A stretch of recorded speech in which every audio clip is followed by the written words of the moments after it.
This is Jonathan Aguilar here for Pro Boxing Fans, joined by Gareth A Davies, who is fresh off a huge night at Wembley Stadium last night. You were in amongst it, as always, for TalkSport. Firstly, Gareth, how is everything with you? Very well, thank you. We'd spoken in the week, and I said you were going to be at something special, and that Manny Pacquiao needed a miracle, and maybe he produced one to get the majority draw. Um, I'm yet to watch the fight back because I've been so busy with the aftermath of Usyk versus Dubois too. But all is well. It was an amazing event we had as well at Wembley Stadium. 90,000 fans. They really did fill it out. It will always be remembered as the night that Oleksandr Usyk passed from a generational great into an all-time great, I think, because he was so brilliant against Dubois. The one time he got trapped on the ropes, he slid away and out of trouble. Mm. The one time he took a punch on the belt line, he didn't even blink. Um, he's just so brilliant. He was fantastic all week, and he dispensed with Dubois by decisive, accurate movement and speed and power, and broke Dubois' heart. Busted him up and broke his heart. It was brilliant. It was an amazing performance. He'd got himself one step ahead of Dubois by he got himself one step ahead of Dubois by knowing that he was going to come forward and be aggressive. So he was there ready to counter everything and take the middle of the ring. I thought he would do that anyway, but it was just everything was on point with him during the fight. It was brilliant. Did you Mm. watch it yourself? I did watch it. I mean, it was quite surprising how quickly he managed to get to Oh, Daniel Dubois. How surprised were you? How surprised was everyone in well, the stadium at that? I was surprised. Yeah, it was a surprise, but it was just what was amazing was you could see from the third round onwards that he was going for a more aggressive approach to things. And we've seen it before. When he had Tony Bellew hurt, he went after him big time. That ninth round against Tyson Fury, he put it all in. But, he scents blood. He's an assassin.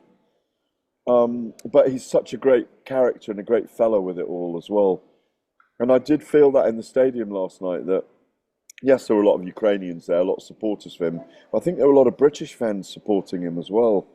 And I think after 8 fights against British fighters, in which he's kind of eradicated a generation, um, he's become a very popular figure. And obviously, he's a road warrior because of what's going on at home as well. So, um, but he just does everything right. He does everything right. And the fact that Turkey Al Sheikh tweeted that he wants to get him in against Moses Tauma, I think it's a bit early for Moses Tauma, to be honest.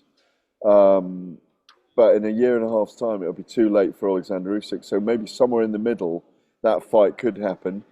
Why should Moses Tauma turn down an enormous payday against who is the generational great? And will Usyk potentially risk his legacy against a very young, fast fighter? Turkey Al Sheikh wants to make it happen, and if he wants to make it happen, he's got the money to, and money speaks in our sport. You speak to Moses' manager, Francis. You speak to Frank Warren regularly. Frank's always known as someone who gets the timing right when he puts Yeah. prospects in with fighters like an Usyk. Do you honestly think he would put Moses in with Usyk if, say, Turkey offered the Um, fight? well, they'd have a long, hard think about it. They'd see it as a big risk because obviously, if he's beaten by Alexander Usyk at the moment, it wrecks his future legacy in lots of ways because he's got to massively. They're building him anyway, but he just have to rebuild. Um, It'll be interesting to see what happens on August the 16th in Riyadh against Dillian White, whether Alexander Usyk is brought there by Turki Al Sheikh. You know what he does. Jake Paul was there last night, facing off with. I was like a couple of yards from him. I managed to get in the ring and do some interviews with Talk Sport afterwards. And Jake Paul was facing off with Usyk, calling him out for an MMA fight. Yeah. But you got to. I do love Jake. I think he does great things for women's boxing, and I think he's an interesting character. And he's got massive cojones on him to do what he does. Um, but yeah, it's possible that fight. Just as I asked Turki Al Sheikh and Jake Paul if the Joshua fight's possible, and Jake Paul said, "I'd love to fight him here," but I mean, I can't see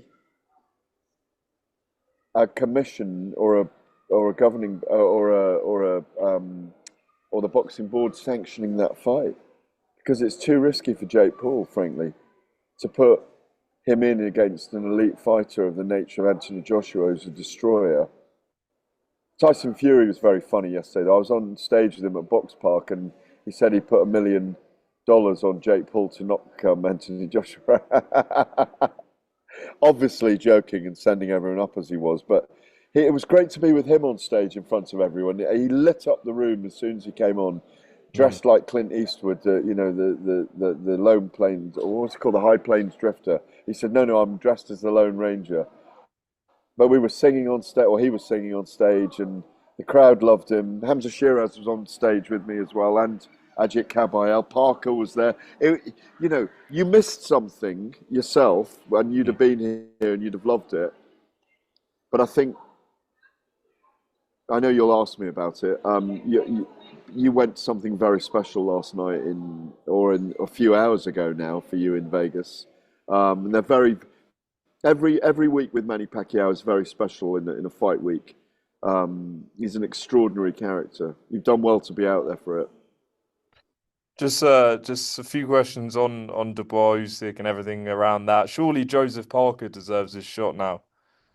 Yeah, meritocratically, of course he does. And the WBO, as Frank Warren told me yesterday, is the next mandatory in line. That will be the next one to be defended. But Joe's got an inkling that Usyk might, and I don't know whether he's putting this out there because he doesn't want this to happen. He's got an inkling that Usyk will vacate the WBO title and he won't get his shot. Um, but we shall see. There's Tyson Fury wants a trilogy with Usyk. Do you want to see that? Um, yeah, I would see it. I would see it, but it feels like Usyk has. I mean, Fury on stage. I mean, I wasn't arguing with Fury yesterday, but yesterday he'd only won the second fight by 3 rounds. 2 weeks ago it was by 5 rounds, and he'd watched it 250 times. Yesterday he'd only watched it 100 times. But he is so funny though. Honestly, when he came on stage, there were about 1,500 people, maybe more in Box Park. It was so entertaining. It really was. I was about to ask him the first question, and he just blurted it out anyway without me asking. He said, "Oh, I've missed this," which is him being on stage in front of loads of people and the fans going crazy. And I've done a few of those shows with him anyway around the country, but a bit more kind of. But this was a bit more raucous because it was Box Park, 4 p.m., 5 p.m. on a Saturday afternoon before a big event at Wembley. So people have been in there, had a few drinks, and it was brilliant though. I think he wants it. I'm not sure Usyk really wants it, but if the money's right, why wouldn't he? He's beaten him twice. It's still a commercial behemoth, as is Anthony Joshua and Tyson Fury. But I thought Anthony Joshua was notable by his absence last night. Um, but he tends not to come and try and rain on other people's parades. He stays away from these occasions. Mm. And I just thought it was sad we didn't see him last night. I'd love to have seen Anthony Joshua there. Just So, even facing off for a laugh with Jake Paul, you mm, know? Do we so think that's going to happen with Jake Paul? I don't think it will, I've got a feeling. I thought the Canelo fight might happen. But for me, Anthony Joshua is just a size too big, a powerhouse too big for Jake Paul. I really would not like to see that licensed by anyone, if I'm honest. Do you know? Do you share that feeling? And I've heard a few people say he could literally kill him in there. yeah, I Um, mean, I don't particularly want to see it. I'd rather well, see there's no point. What's the point of it? What's Joshua the? and Wilder, you know? Yeah, yeah. Yeah. So Was Wilder, was any names at the event with Manny Pacquiao? yeah, there was Devin Haney, Keith Thurman, Sean Porter. Nice. Keith and Sean were both working on the fight. Yeah, there was quite a few. Now Jason Cool. Statham turned up as well.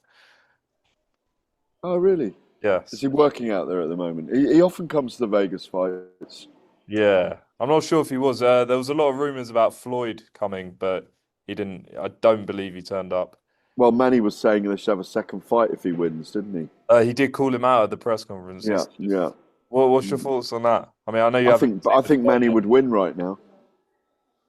Yeah. Two 46-year-olds or a 46-year-old and a 48-year-old or whatever they are. I think I backed Manny to win after that last night. But Barrios isn't a big puncher, and that's why I always thought he had a bit of a chance, even though I'm staggered by that he was more dominant in the punch stats, Mm. certainly in the power punching department. It wasn't hugely high.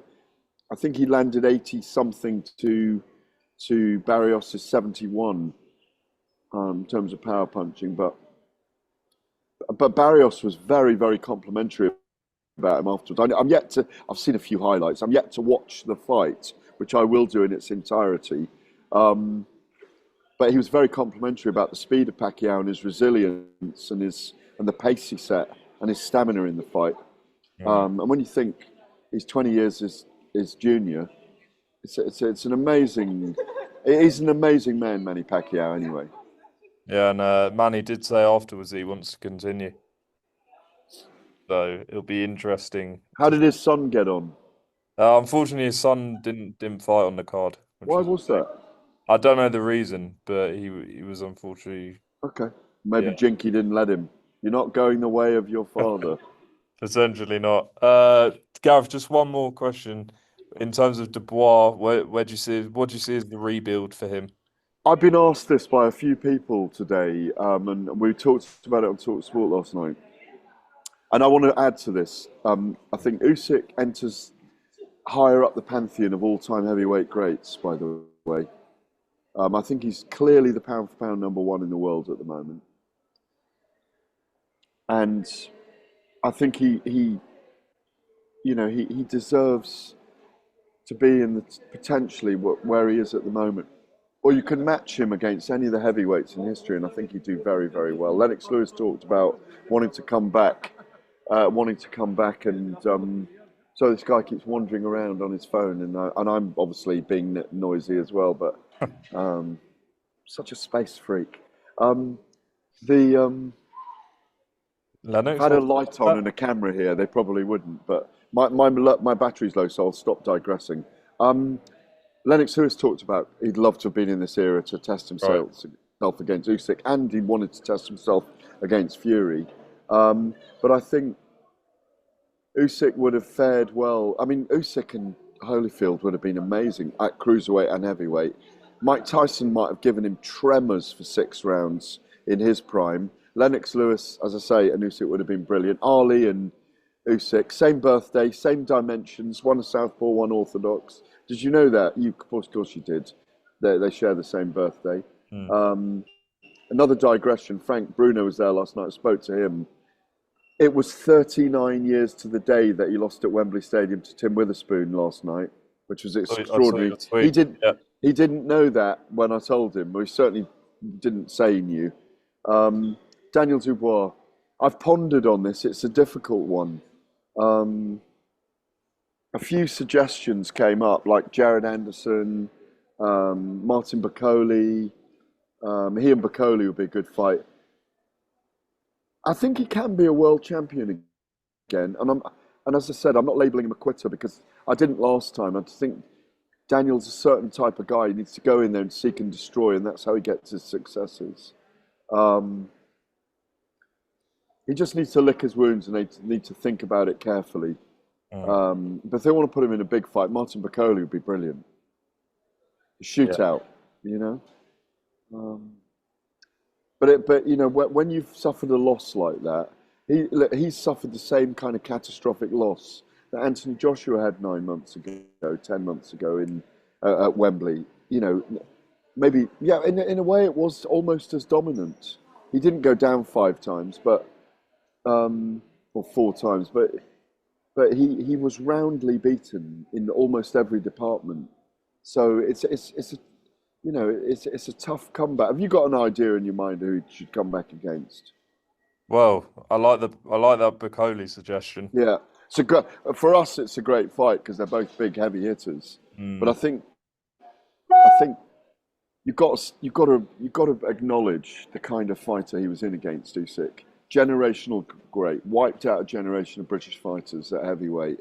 A thorn in their side. Three guys who might have been undisputed: Joshua, Fury, and Dubois, not able to best him. Mm. And to boot, Usyk's a wonderful human being as well, and that makes it even greater. And we really felt that last night in Wembley, that there was a celebration for this guy, and things are going on at home, the country's at war, all those kind of things. There's some really serious things going on in the background. He spoke in the week about being inspired by his country and the love he gets from his fellow Ukrainians, but also for the soldiers who are on the front line. So all in all, it was a crowning night for him. Gareth, appreciate you taking the time to speak to me on Hey, Sunday. what are you doing in Vegas today? You doing something nice and then Uh, traveling, or I think I might need a bit of sleep in a bit. It is and quite then late. the 4 p.m. flight home? Yeah. I'm staying for a few days. Oh, good, good. Enjoy. You should Yeah, do. I never did that enough. I do that a lot more now. yeah. When I go somewhere to work, I think I give that advice to anyone watching this. Really, if you go away for work, sometimes you feel like you need to rush back. People do because they've got young kids or their partner wants them to come back. But it's really important to take the place in for a couple of days afterwards. But don't misbehave in Vegas. Yeah. There you go. I'll try not to. Gareth, appreciate Cheers. the time. All the best. Always a pleasure, See you soon. Jonathan. Thank you. Cheers. Travel safe.